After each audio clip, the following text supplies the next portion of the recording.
Bom dia, meus amores, tudo bem com vocês? Estamos aqui para mais uma videoaula de geografia. Bom, ultimamente nas nossas aulas estamos falando sobre as questões ambientais, tanto da zona rural quanto da zona urbana. Estamos vendo aí o quanto algumas atividades podem ser prejudiciais ao meio ambiente e que nós precisamos o tempo todo no meio ambiente. Nós retiramos recursos naturais, minérios, alguns alimentos da natureza, animais, mas que nós precisamos ter consciência do que estamos fazendo, porque isso que estamos fazendo pode trazer consequências tanto para nós quanto para a população que vive naquele local que está sendo atingido por esse tipo de exploração. E já que estamos falando tanto sobre essas questões ambientais em geografia, sobre o desmatamento, sobre o extrativismo, sobre essas questões, inclusive, que causam, poluições ambientais e também sonoras, visuais. Então, tudo isso nós estamos vendo. Por esse motivo, hoje nós vamos abordar um tipo de exploração ambiental que vem trazendo muitos danos aí ao meio ambiente. Nós vamos falar hoje sobre o extrativismo. Eu gostaria que vocês prestassem bastante atenção, tá? Até porque não é só essa atividade que causa danos ao meio ambiente, mas é uma atividade que vem trazendo danos maiores e que, inclusive, aqui no Brasil, nós tivemos 2 desastres em pouco tempo que trouxe bastante prejuízo para a cidade, na verdade, para as 2 cidades, onde aconteceram. Então, hoje nós vamos falar sobre o extrativismo. Nós temos vários tipos de extrativismo. Nós vamos falar agora sobre o extrativismo mineral. A garimpagem, como é que acontece essa questão da garimpagem? A exploração de recursos minerais é realizada de forma rudimentar, simples, através do garimpo, sem a utilização de muitas máquinas ou algo nesse sentido. Realizada nos leitos dos rios e aluviões, que são depósitos de sedimentos nas margens dos rios, aonde acontece a extração de ouro, pedras preciosas e etc. Então, é através desse garimpo. Nós temos também a indústria extrativista mineral. Nesse caso aí, já se usa equipamentos e técnicas modernas, aonde tem uma mão de obra especializada, aonde nós temos empresas transnacionais que participam do processo de extração e comercialização desses minérios de ferro e tantos outros. São empresas que possuem sua matriz em seu país. O que é empresas transnacionais? Ela tem a matriz dela aqui, a principal dela aqui, mas ela tem várias filiais pelo mundo. Um exemplo aí que está dando o McDonald's, tá? Então, empresas transnacionais, extrativistas, são essas empresas aí que têm a sua sede em um local, mas tem várias filiais espalhadas. Nós temos o extrativismo mineral e nós vamos falar sobre os impactos socioambientais. O que acontece? O que ele causa? Ele causa destruição de ecossistemas. Nós temos aí, quanta árvore que foi retirada desse local. Quantos prejuízos para os animais locais que perderam seu habitat, que perderam ali suas casas. Pessoas também que viviam aqui, que às vezes tiveram que ser retiradas para que essa exploração acontecesse, Expulsão e a desapropriação de moradores locais para que essas indústrias aí, para que essas empresas sejam instaladas. Retirada da cobertura vegetal, porque tem que tirar as árvores para fazer essa exploração. Nós temos aqui um exemplo, Essa parte aqui que está um pouco acinzentada, mostra aqui que foram retiradas várias árvores desse local.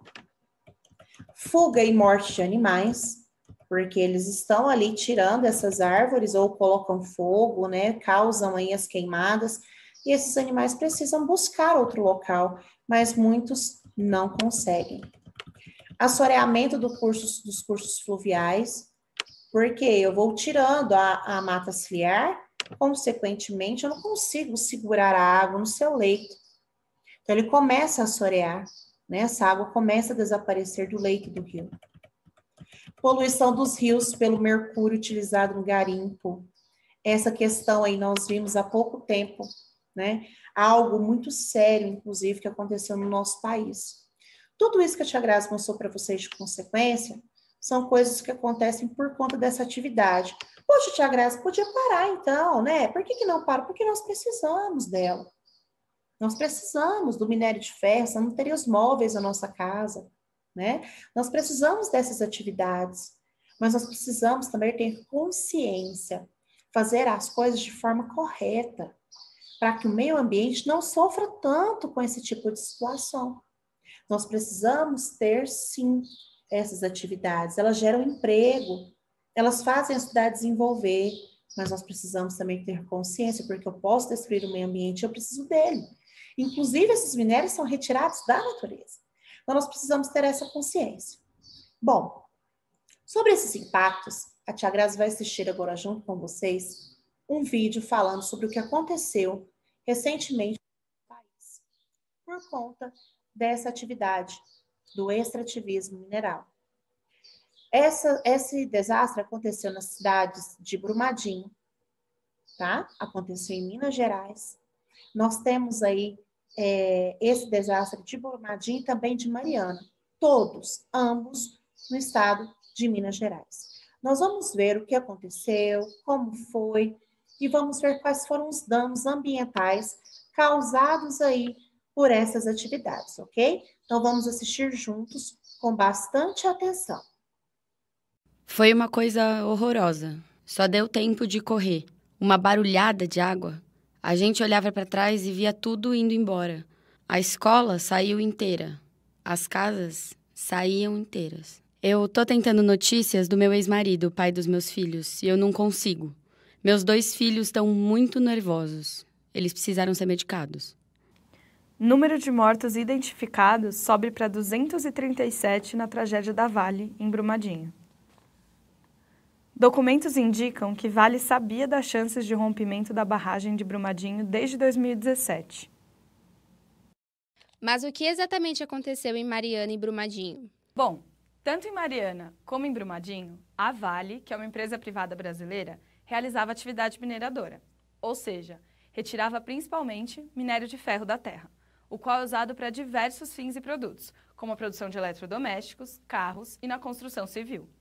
Sem a mineração, a vida moderna como a gente conhece hoje não seria possível, já que cada mineral tem um papel fundamental no nosso dia a dia.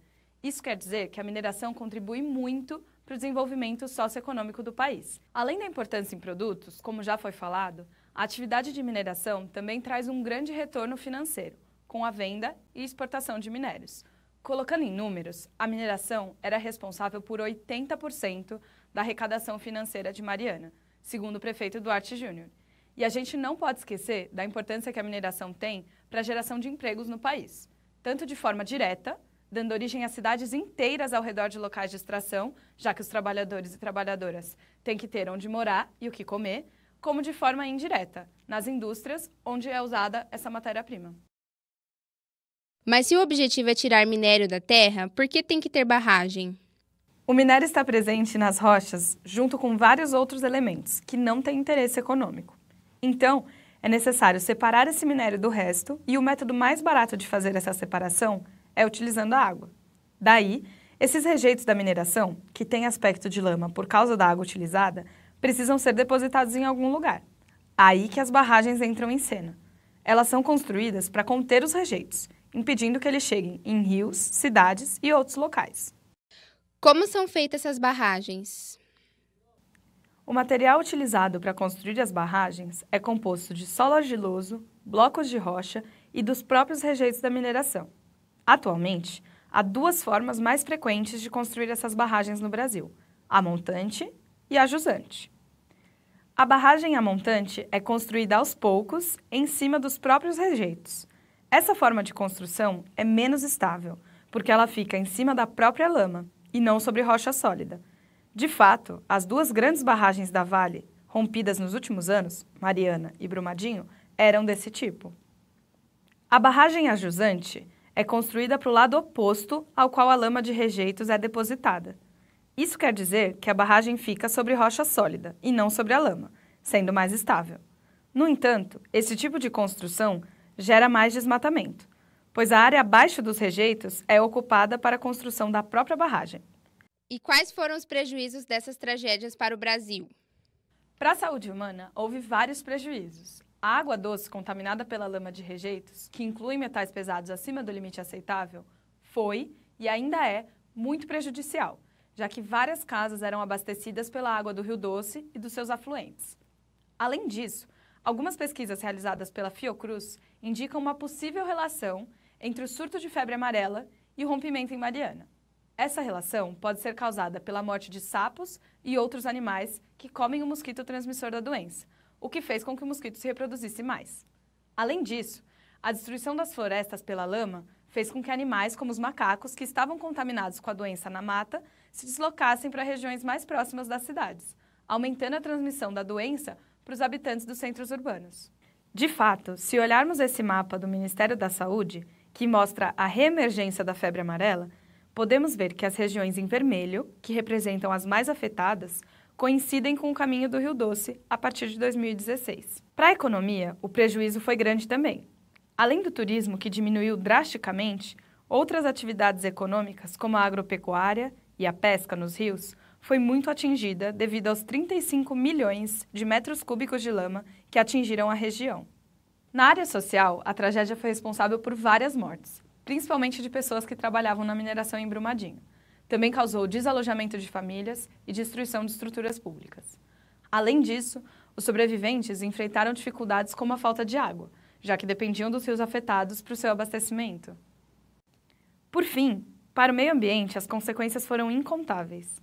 A grande quantidade de rejeitos e a velocidade em que a lama foi liberada destruiu grande parte da vegetação local e causou a morte de diversas espécies de animais terrestres, de água doce e até marinhos, perto da foz do Rio Doce.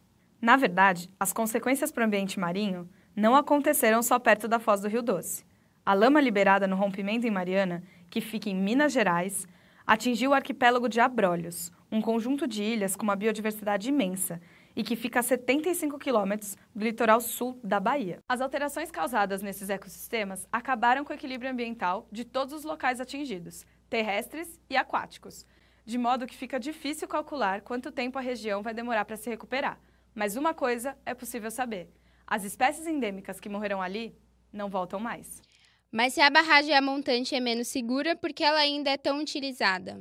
Sim, ela é menos segura, mas ela é mais barata, porque ela gasta menos material e, consequentemente também, menos mão de obra para ser construída. Preste atenção nos alteamentos da barragem A Jusante. Eles são muito maiores, então precisa de mais material para isso. E essa pergunta é muito importante, porque ela gera uma discussão fundamental. A mineração é uma atividade essencial para o desenvolvimento do país, mas ela tem um impacto ambiental grande e direto. Portanto, ela deve ser feita com responsabilidade. O que nos leva a refletir: qual é o problema de se lucrar com o meio ambiente? Uma empresa privada tem como objetivo o lucro e, para isso, precisa diminuir os custos. Um jeito de diminuir os custos é construir barragens mais baratas, independente dos riscos que elas podem trazer. E o que pode ser feito para diminuir os prejuízos ou impedir que novos rompimentos aconteçam? Atualmente, existe um movimento popular brasileiro chamado de Movimento dos Atingidos por Barragens. Esse grupo junta famílias ameaçadas ou atingidas, direta e indiretamente, por barragens, para lutar pelo direito dessas pessoas de permanecerem em suas casas ou com suas terras. Esse grupo busca também garantir direitos de indenização e reparo às vítimas. Além da garantia de direitos, esse tipo de movimento também tem como objetivo ser crítico ao modo como as barragens são construídas e as consequências que podem trazer. Esse tipo de visão crítica é essencial para a sociedade como um todo, e daí vem a importância da educação ambiental. É importante que a sociedade saiba os aspectos sociais, econômicos, políticos e ambientais envolvidos nos grandes empreendimentos, como locais de mineração, usinas, rodovias, entre outros. Assim, os diversos atores da sociedade, que possuem interesses distintos, podem formar suas opiniões e saber em quais instâncias podem agir para garantir uma sociedade mais justa e sustentável. Bom, meus amores, viram aí? Nós temos, sim, maneiras de reduzir esse tipo de desastre, né? Para que eles construam essas barragens de uma maneira diferente, para que essas barragens onde ficam os rejeitos sejam mais seguras. Tem como também utilizar esses rejeitos de outra forma. O que precisamos é ter consciência. Precisamos do meio ambiente? Sim. Precisamos retirar coisas deles? Sim. Mas nós temos também que ter consciência do que fazer. É a forma sustentável. É o que nós sempre estamos falando aqui nas nossas aulas de geografia. Ter consciência e trabalhar de forma sustentável com esses recursos que a natureza nos oferece. Bom, agora a tia Grazi vai propor para vocês uma atividade que deverá ser feita no caderno de geografia, ok? Por quê? Vocês vão fazer uma pequena pesquisa e nós vamos comentar sobre essa pesquisa na aula online de geografia. Faremos um debate entre os colegas sobre o que vocês descobriram. Então, mãos à obra, façam a margem, o cabeçalho no caderno de geografia e registrem isso daí que vocês encontraram no caderno, tá? Pesquise como se encontram as cidades de Mariana e Brumadinho atualmente. Como que estão essas cidades? Elas se recuperaram, voltaram às suas atividades? Como é que elas estão hoje? Após o acidente com a barragem de rejeitos de minérios. Então, eu quero saber como estão essas cidades hoje. Em que situação que elas estão? Vocês vão pesquisar isso daí e na próxima aula de geografia online, nós vamos conversar sobre esse assunto. Faremos um debate onde nós vamos colocar todas as nossas ideias, tudo aquilo que vocês encontraram sobre essa situação. Ok? Então é isso, meus amores. Um beijo para vocês e até a nossa próxima aula.